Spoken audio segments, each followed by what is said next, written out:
亲爱的爸爸妈妈，最近的几次通话一直在被你们催婚，这让我很头大。我才23岁，而且你们知道，我在中国的日子非常多姿多彩。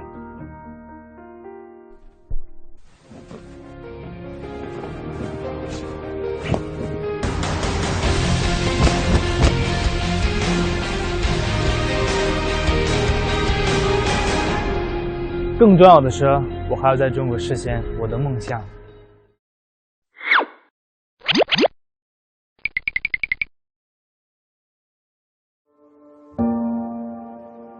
爸爸妈妈，你们看，这是我们学校的网红打卡地之一——逸夫图书馆，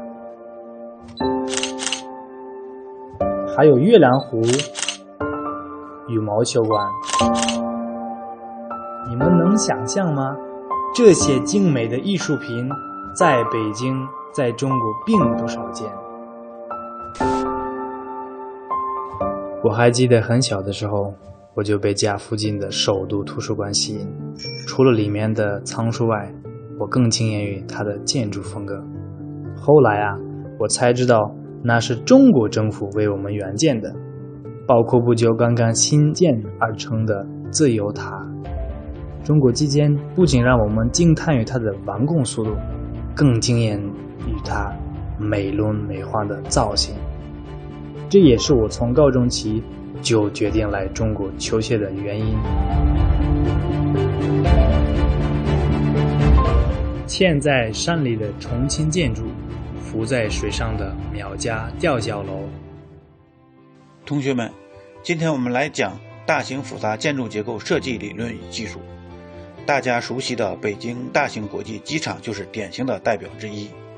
为给旅客留出更多的空间，相当于25个标准足球场大小的巨大钢结构屋盖，主要由8根上宽下窄的 C 型柱及12根塔柱支撑，其设计及建造极具挑战性。为了保证工程的顺利实施，北京工业大学参与完成了机场整体结构模型和 C 型柱关键节点模型实验研究，为工程设计和建造提供了技术支撑。该工程的设计理念、方法、建造技术均达到了世界领先水平。在10年间，我国在大型复杂建筑结构设计理论与技术方面取得了举世瞩目的成就，在建筑界创下无数个世界第一，为我们世界的这样一个土木工程发展贡献了我们中国的这样一个力量。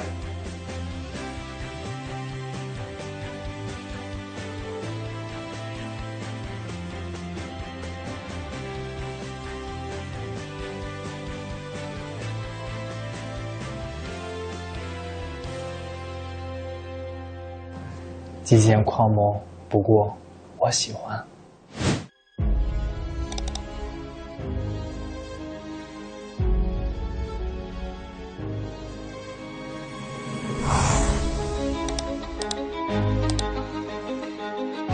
所以我也用自己的方式尝试绘制属于我梦中的建筑。